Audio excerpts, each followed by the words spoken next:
It's 3 a.m., and there you are again, checking your phone, waiting for a message you know shouldn't matter. Your rational mind screams that this person hurts you, that you should walk away, that you deserve something better. But there's something deeper, something visceral that keeps you hooked like an addict waiting for their next dose.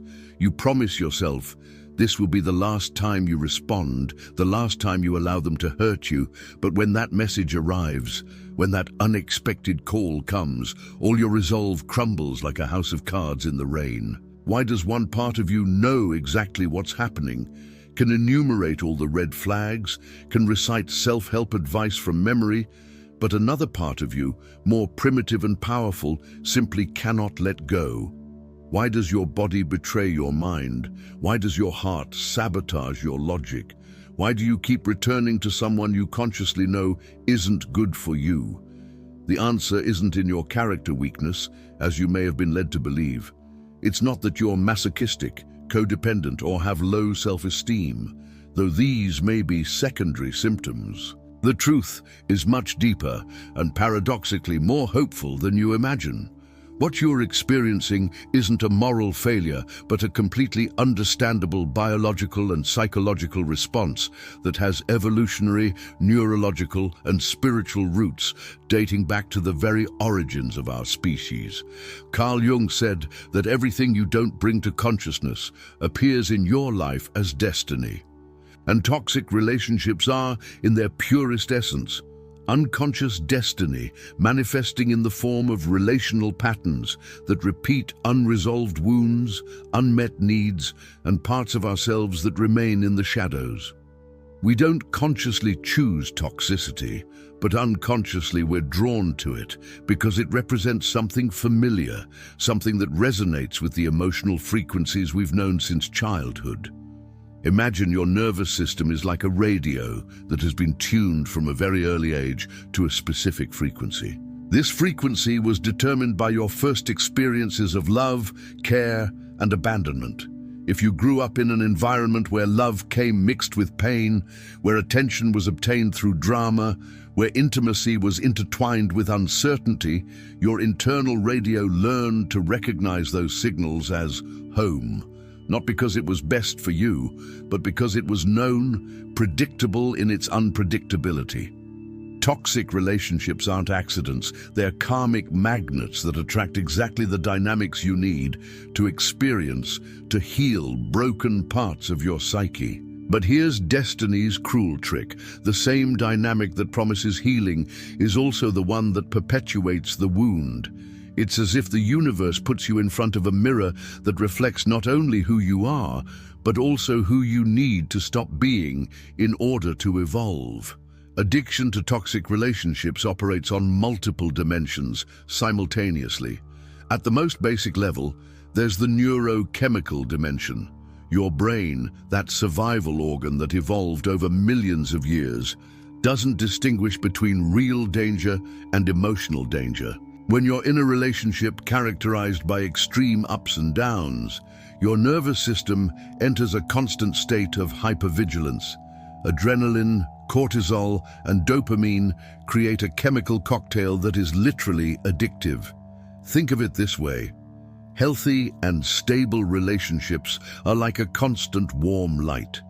They provide security, but don't generate dramatic peaks of chemical intensity.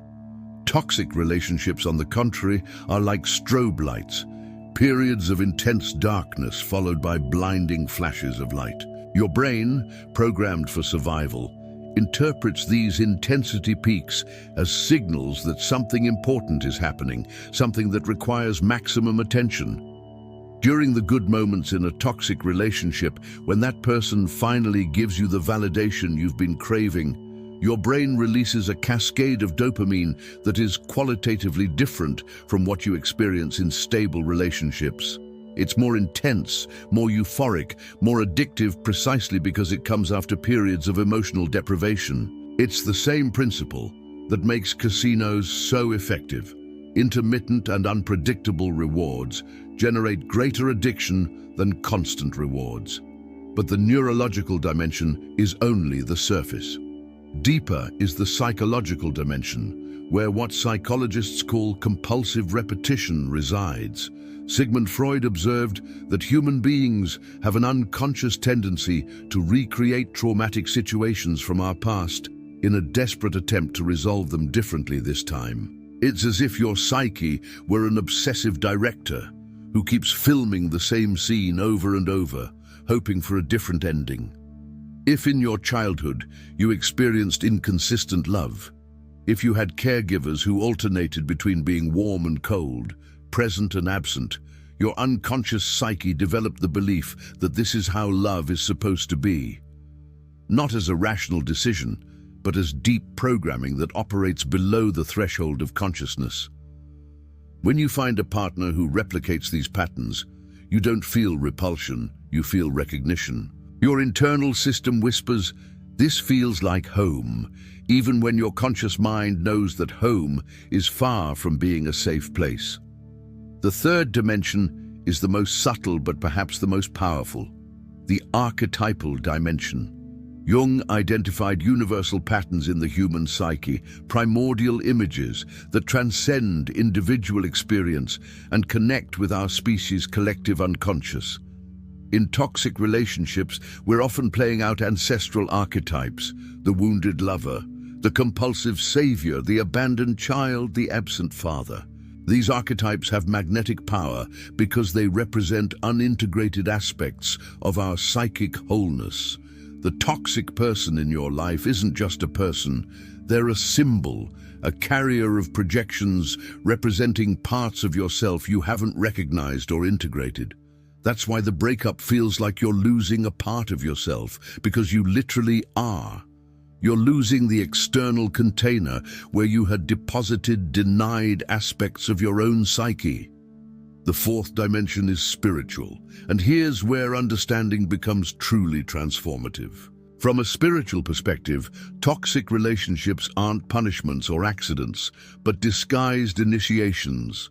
Their soul experience is designed to take you to the limit of what you can tolerate, to break you in specific ways that allow more authentic aspects of who you really are to emerge. In many spiritual traditions, relational suffering is seen as a form of emotional alchemy. The pain, confusion, desperation you feel isn't evidence that something is wrong with you, but that something is trying to be born through you. Toxic relationships are spiritual furnaces where the lead of unconsciousness transforms into the gold of wisdom, where inherited patterns burn away to give birth to new ways of loving and being loved. But this transformation doesn't happen automatically. It requires a level of consciousness that most people don't possess when they're in the middle of the emotional whirlwind. It requires the ability to stay present with pain without being consumed by it, to observe patterns without being completely identified with them, to feel deeply without losing perspective. This is where many people get stuck. They confuse emotional intensity with spiritual depth, drama with passion, suffering with meaning. They develop what we could call addiction to romantic suffering, a distorted form of spirituality where emotional pain becomes a drug that provides a perverse sense of purpose and identity. This addiction to romantic suffering has several components that interweave in complex ways. First is the fantasy of redemptive love, the unconscious belief that if you can make this difficult person love you completely, you'll have proven your worth not only to them, but to the universe itself. It's as if you were trying to renegotiate childhood emotional contracts using the wrong tools in the wrong context. Second is addiction to emotional intensity itself. In a culture that promotes emotional numbing through constant entertainment, consumerism, and digital distractions, toxic relationships provide one of the few experiences that manage to pierce through the armor of modern desensitization. They make you feel completely alive, even when that aliveness comes accompanied by agony. For many people, the alternative to feeling intense pain is feeling nothing at all, and they unconsciously prefer pain to emotional anesthesia. Third is what we could call the wounded hero narrative. Toxic relationships provide a dramatic script where you can see yourself as the protagonist of an epic story of love, loss, and potential redemption. This narrative gives meaning to chaos, purpose to suffering, and a coherent though painful identity. Abandoning the toxic relationship means also abandoning this narrative, which can feel like losing not only the other person, but yourself. The fourth component is the most insidious: addiction to intermittent hope. Toxic relationships are masters at providing enough genuine moments of connection, affection, and possibility to keep hope alive, but not enough to create real stability. This intermittent hope is like a drug more potent than heroin because it involves not only the brain's reward system, but also the soul's meaning system. Every small gesture of affection, every moment of authentic intimacy, every promise of change becomes evidence that the relationship really can work, that the person really loves you, that your efforts will eventually be rewarded. This fragmentary evidence feeds elaborate fantasies about a different future, and these fantasies become more real and more attractive than the present reality. But here we arrive at the heart of the matter, at the insight that changes everything. Your addiction to toxic relationships isn't really about the other person. It's about the relationship you have with yourself. The toxic person in your life is simply a mirror, reflecting the toxic relationship you maintain with parts of your own psyche. The external dynamic replicates an internal dynamic, where some parts of you are constantly rejecting, criticizing, abandoning, or conditioning their love toward other parts of you. Think of it this way.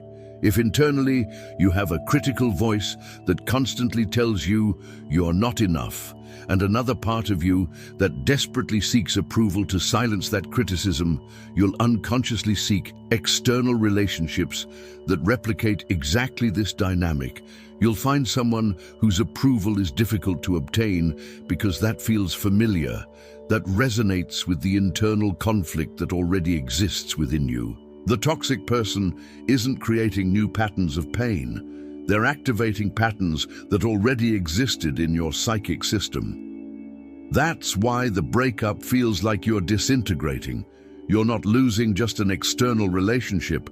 You're being confronted with the internal disintegration that was always there, but that the relationship allowed you to project outward. This revelation is simultaneously devastating and liberating. Devastating because it means you can't completely blame the other person for your suffering. Liberating because it means you have the power to heal the root of the pattern instead of simply changing external symptoms.